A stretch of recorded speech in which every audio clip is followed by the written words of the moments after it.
field, and a very hot one indeed, lining up for the first heat of 2 heats for the 6th round of the 8th round NGK Superbike series for 1983.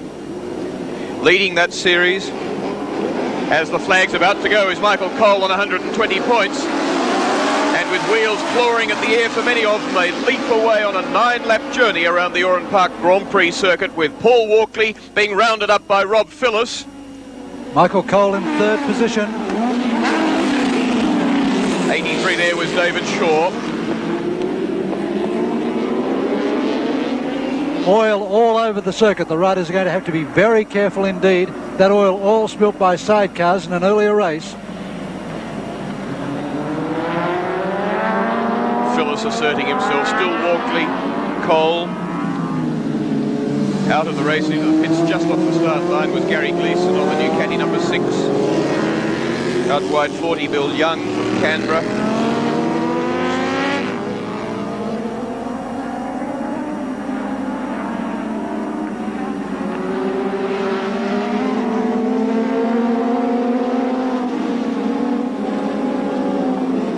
Phillis with the brand new 1000cc Yoshimura engine that's just been brought back from Japan by Mick Cole. 130 horsepower and some $3,000 worth, which actually makes it jolly good value. Phillis is lying second in the series on 110 points from his former teammate Mick Cole on 120. There you see, down to 8th place, Paul Feeney, who's riding bike number 42, had a mammoth fall at that point there. His front wheel went away from it. He rolled almost up to that next corner. On Friday, he said 200 kilometres an hour when he went down. Had no sleep before practicing yesterday, working on the bike. But it's Phillis. And you can see he's treating the cement dust sections pretty gingerly, either trying to avoid them or keeping attitude off the bike if he is committed to going through them.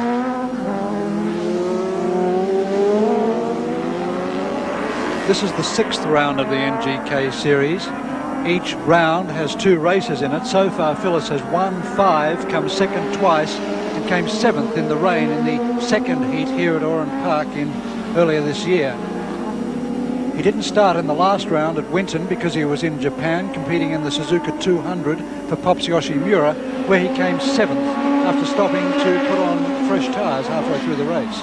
This is a good effort by Paul Walkley on 03, the Powerflow Kawasaki 1000, being there caught by Mick Cole, the series leader. But Walkley is doing a good job.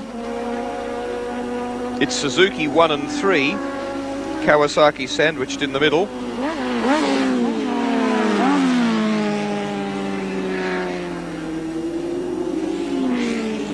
Look how hard he works on that bike, clambering from one side to the other in the saddle. Victorians in the first 3 placings.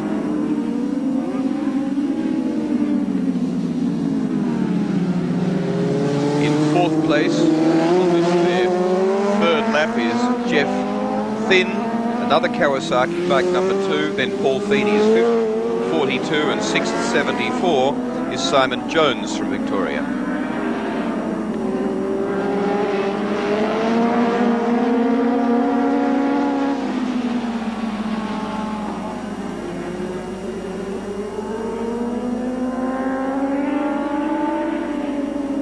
Cole now really starting to try on Walkley.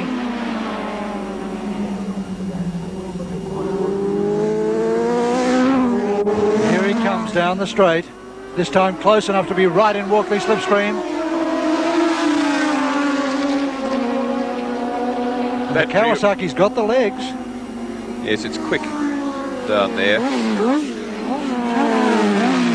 Walkley's view there was amusing because he had turned his head very far and didn't have to go for very long focus to discover a bike filling his vision. Be interesting to see what will happen if Cole can slip under him. Will he be able to jump away? But Walkley is really trying very hard and doing a very good job. The oil being right on line isn't helping Cole at all. There you see the 2 riders taking different versions of what to do about that suspect line. Phillis moves away.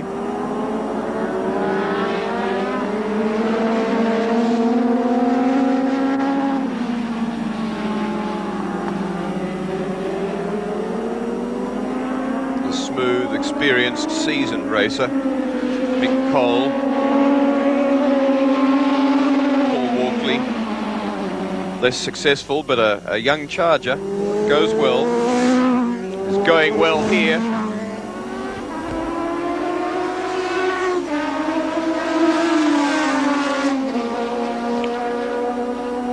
Cole's Grimshaw Suzuki team has just been joined by a new mechanic, John Asher, who learnt his craft by working with Neville Doyle and Tony Hatton on Greg Hansford's Grand Prix machines in Europe. And he's done wonders for this bike. It's had its first rebuild this year, since Grimshaw Suzuki bought the bike for Cole from the Mick Cole team late last year. The exhaust pipe on it alone, they say, a new Kirker exhaust pipe, is worth 10 horsepower. This time Cole trying hard on the inside, but he won't do it there. Mainly because he's got to commit himself across the bridge.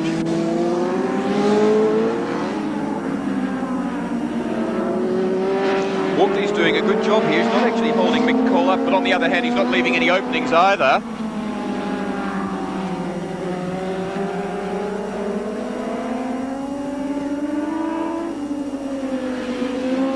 The Silbury braking area try from Cole. And Walkley's got it all together.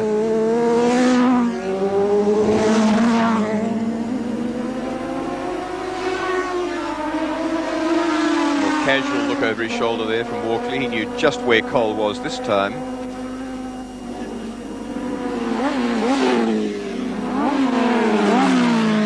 He's doing it right. He settles himself, gets square early where he can afford to, as he did approaching this corner.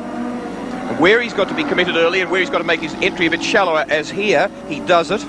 Riding very well, and in fact they are jointly picking up one of the lapped riders. Phillis still moving away from them.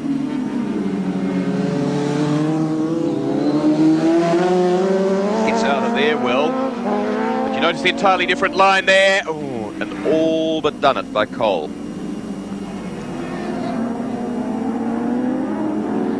Shallow entry to the S's here, doesn't want Cole underneath him there. If Cole wants him up to NGK corner, well, he has to take the long way round. Over here he covers things well. Not much opportunity other than on the line. Cole braking so hard that the rear end actually came off the deck then. Yes, very hard under brakes by Cole. And he's got some speed on now, but so's Walkley. Walkley's Kawasaki's got every bit as much acceleration as the Suzuki of Cole. And he's done it. He's in. And that was great, glorious, brave stuff. And if Walkley could have hung on 1.5 seconds longer, he'd have had the inside running to here. He still tried it, but didn't quite make it.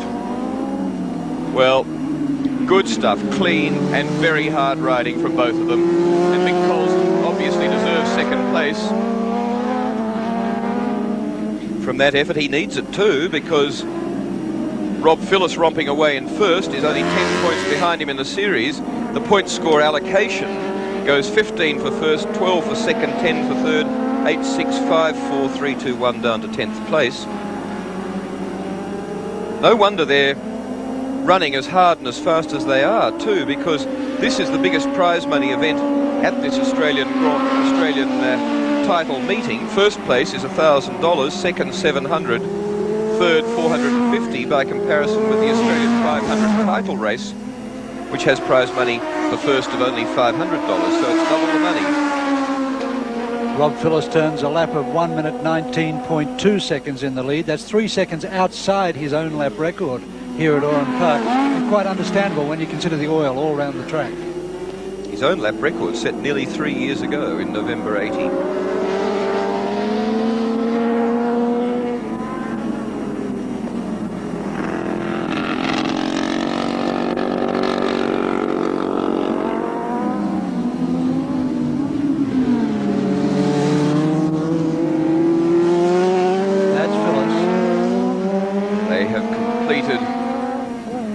8 laps, and so Phillis is now will come up to get.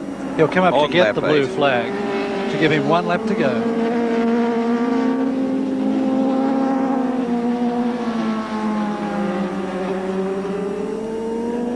And Phillis now taking an anxious look behind him because Mick Cole is starting to close, and Phillis is going to have to extend himself just ever so slightly in the last lap. Cole is where he is through both of consistency and because Phillis did not contest the 5th round of the series at Winton a couple of weeks ago. Cole so far has had 2 firsts, 4 seconds, a third and 3 fourths in the series. Phillis, however, has won the NGK series for the last 2 years and is very keen to win this series this year as well. The order behind: Phillis in the lead, Cole second, Walkley third, is Jeff Thin fourth on his Kawasaki number 2. 5th place, Malcolm Campbell on the Honda V4. In fact, he's now come up to 4th, overtaking Thin. And Rod Cox is in there just behind Campbell, another of the Hondas. Then it's Thin, and then it's Paul Feeney at 7th.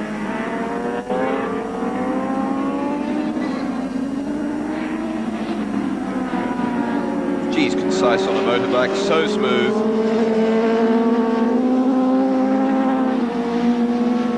Beautiful lines, plenty of lean. It doesn't leap about a lot. It's good really in every department, Rob Phillis. Going back to Japan with Graham Crosby, as well as Scott Stevens and Mick Cole for the Suzuka 8-hour at the end of this month. There's the checkered flag for Rob Phillis, who finishes only 1.4 seconds in front of Mick Cole, with Paul Walkley in 3rd position of round 6, heat 1 of the NGK Superbike series at Oran Park.